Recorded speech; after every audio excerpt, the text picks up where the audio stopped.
I see the player you mean. Yes, take care. It has reached a higher level now. It can read our thoughts. That doesn't matter. It thinks we are part of the game. I like this player. It played well. It did not give up. It is reading our thoughts as though they were words on a screen. That is how it chooses to imagine many things when it is deep in the dream of a game. Words make a wonderful interface, very flexible, and less terrifying than staring at the reality behind the screen.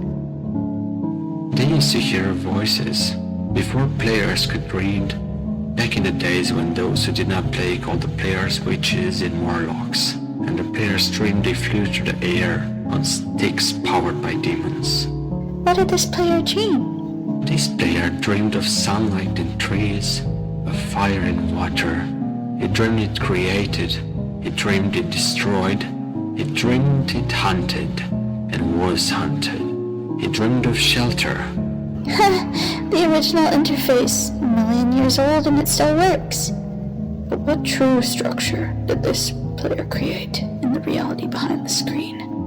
It worked with a million others to sculpt the true world in a fold of the and created a in the. It cannot read that thought. No, it has not yet achieved the highest level. That it must achieve in the long dream of life, not in the short dream of a game. Does it know that we love it? That the universe is kind? Sometimes, through the noise of its thoughts, it hears the universe, yes. But there are times it is sad in the long dream. It creates worlds that have no summer, and it shivers under a black sun and takes its sad creation for reality. To cure it of sorrow or destroy it. The sorrow is part of its own private task. We cannot interfere. Sometimes, when they are deep in dreams, I want to tell them they are building true worlds in reality. Sometimes I want to tell them of their importance to the universe.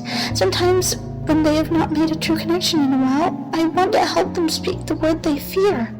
It reads our thoughts. Sometimes I do not care. Sometimes I wish to tell them this world you take for truth is really... And I wish to tell them that they are... And that they see so little of reality in their long dream. And yet they play the game. It would be so easy to tell them. Too strong for this dream. To tell them how to live is to prevent them living. I will not tell the player how to live. The player is growing restless. I will tell the player a story. But not the truth. No, a story that contains the truth safely, in a cage of words, not the naked truth that can burn over any distance. Give it a body, again. Yes, player. Use its name. Player of games. Good. Take a breath now. Take another. Fill air in your lungs. Let your limbs return. Yes, move your fingers. Have a body again, under gravity, in air. Respawn in the long dream. There you are, your body touching the universe again at every point, as though you were separate things. As though we were separate things. Who are we? Once we were called the spirit of the mountain.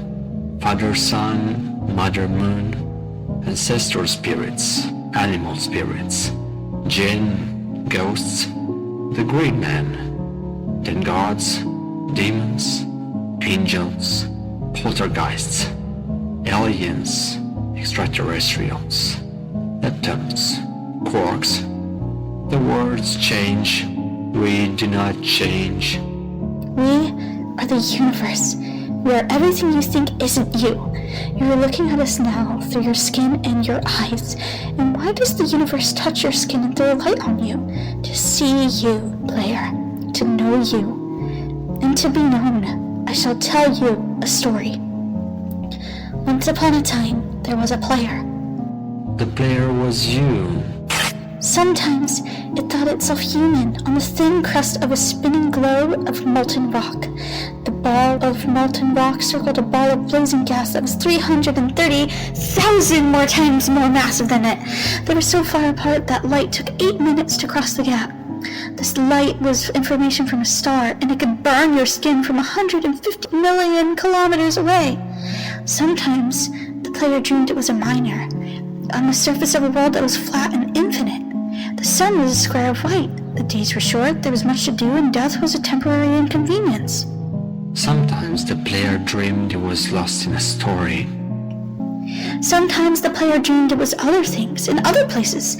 Sometimes these dreams were disturbing, sometimes very beautiful indeed. Sometimes the player woke from one dream into another, and then woke from that into a third. Sometimes the player dreamed it watched words on a screen. Let's go back. The atoms of the player were scattered in the grass, in the rivers, in the air, in the ground. A woman gathered the atoms she drank and ate and inhaled, and the woman assembled the player in her body. And the player awoke from the warm, dark world of its mother's body into the long dream. And the player was a new story, never told before, written in letters of DNA. And the player was a new program, never run before, generated by a source code 1 billion years old. And the player was a new human, never alive before, made for nothing but milk and love. You are the player, the story, the program, the human, made from nothing but milk and love. Let's go further back. The 7 billion atoms of the player's body were created long before this game in the heart of a star.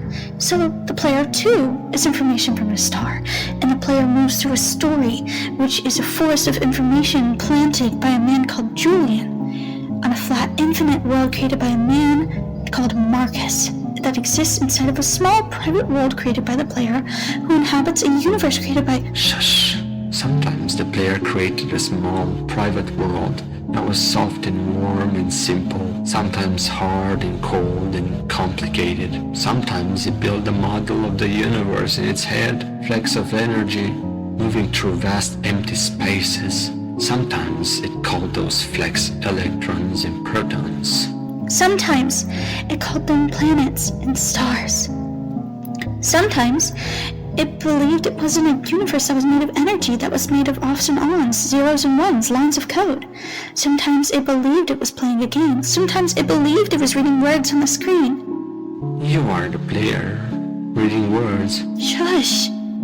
Sometimes the player reads lines of code on a screen, decoded them into words, decoded words into meaning, decoded meaning into feelings, emotions, theories, ideas, and the player started to breathe faster and deeper and realized it was alive. It was alive. Those 1,000 deaths had not been real. The player was alive. You are alive. And sometimes the player believed that the universe had spoken to it through the sunlight that came through the shuffling leaves of the summer trees. And sometimes the player believed the universe has spoken to it through the light that fell from the crisp night sky of winter, where a fleck of light in the corner of the player's eye might be a star 1,000,000 times as massive as the sun, boiling its planets to plasma in order to be visible for a moment to the player, walking home on the far side of the universe, suddenly smelling food, almost at the familiar door, about to dream again. And sometimes the player believed the universe had spoken to it through the zeros and ones, through the electricity of the world, through the scrolling words on a screen at the end of a dream. And the universe said, I love you. And the universe said, you have played the game well. And the universe said, everything you need is within you. And the universe said, you are stronger than you know. And the universe said, you are the daylight. And the universe said, you are the night. And the universe said, the darkness you fight is within you. And the universe said, the light you seek is within you. And the universe said, you are not alone. And the universe said, you are not separate from every other thing. And the universe said, you are the universe tasting itself, talking to itself, reading its own code. And the universe said, I love you because you are love. And the game was over. And the player woke up from the dream, and the player began a new dream. And the player dreamed again, dreamed better. And the player was the universe, and the player was love. You are the player. Wake up.